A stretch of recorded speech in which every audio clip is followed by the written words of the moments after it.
Hey, it's Mark with Buckeye Marine. Come with us while we show you the process to get this Regal 28 ready for delivery.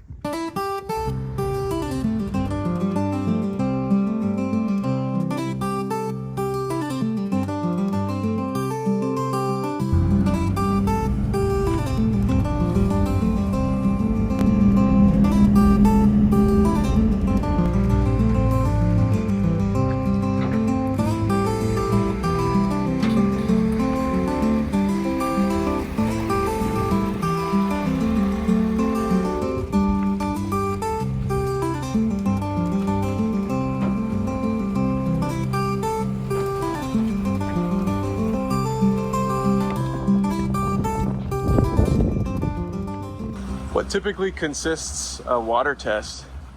Checking all the boat systems, validating that everything's working as it needs to from the factory. People don't realize that the manufacturing line stops at the plant where the boat's built, but really the dealer is the very last step in the boat building process. These things get shipped. This one came all the way from Orlando, so even if it was built and tested, it had a pretty long journey to get here, so you want to check all your connections, check that the systems in a proper use environment out on the lake under load are all working properly. And then that way, if there is things that come up, which inevitably they will, we can resolve them or address them before the end customer gets it. How long from when it gets here until it gets to the person's dock?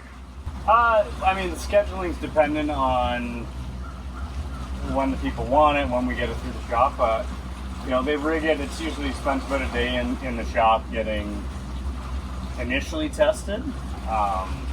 Batteries installed, fuel, doing a preliminary check of all the systems, and then it's by the time it gets to the lake, it's another couple hours of lake test.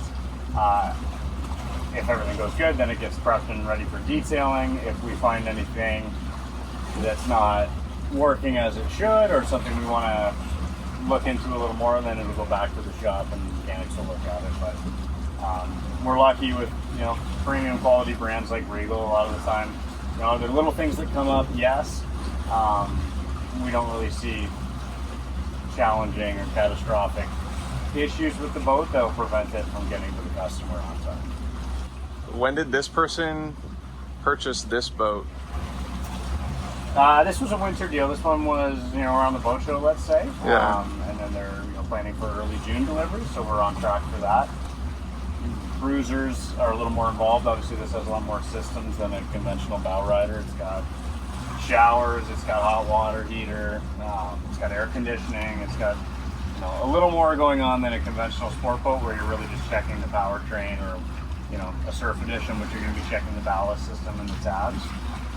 These express cruisers, there's more going on, so you need to do a more comprehensive water test. We got to have a dock and a slip ready to receive the boat. We've got to have shore power ready so we can test some of the systems that only operate when the boat's plugged in at a marina or at a dock.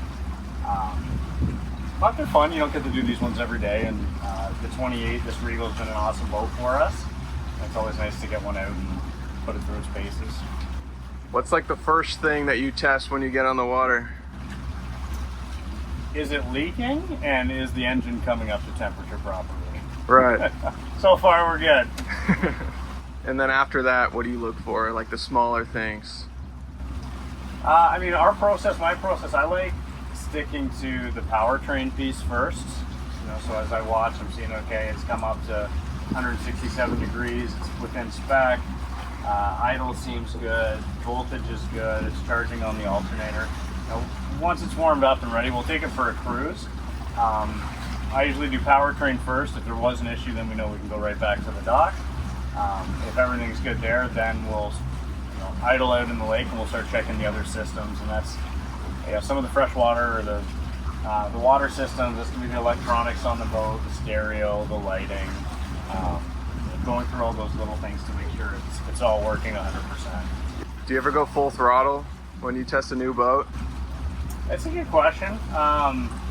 Yeah, we will do a quick blast to make sure it's not going over the rev limiter, see the max RPM. During the break-in period, though, when these boats are new, they don't want to experience a lot of time at that wide open throttle. So most of our operation is going to be kind of 0 to 75% of its intended range. We'll spend a little bit of time north of that. But being a brand new motor, having specific break-in procedures, we still need to be gentle. We don't want to go wide open throttle all the way around Pigeon Lake right off the bat. Yeah. Do you have to water test the bed downstairs too? No, that's good to go.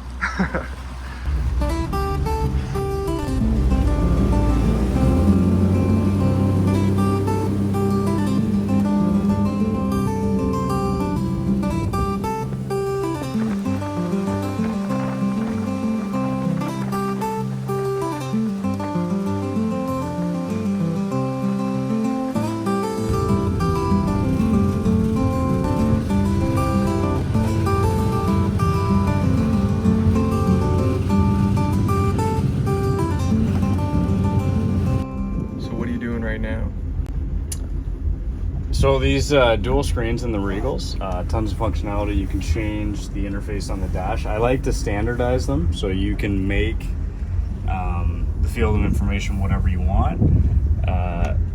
The end user may change this, but a lot of the time they lean on us for setting them up properly. So you're just configuring it right now? So I'm configuring it. I'm also making the left screen and the right screen match. So if they're bouncing between GPS or an engine view screen like this, the information is going to be the same on either.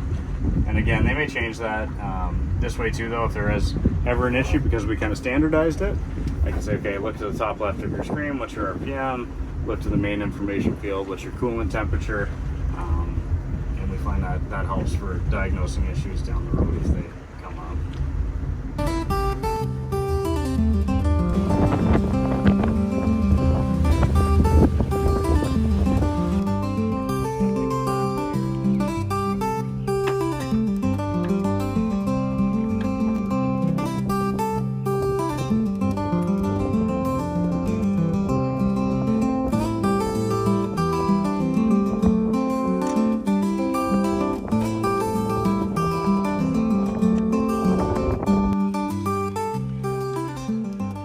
So for this boat being an express cruiser, it works off AC and DC power, shore power there. So some of the systems we need to check while it's plugged in. So we've got it set for some of the stuff. We're gonna let the AC unit run, make sure it's cooling properly, fill it with fresh water, test the water system, and then come back and double check for leaks, see how things go.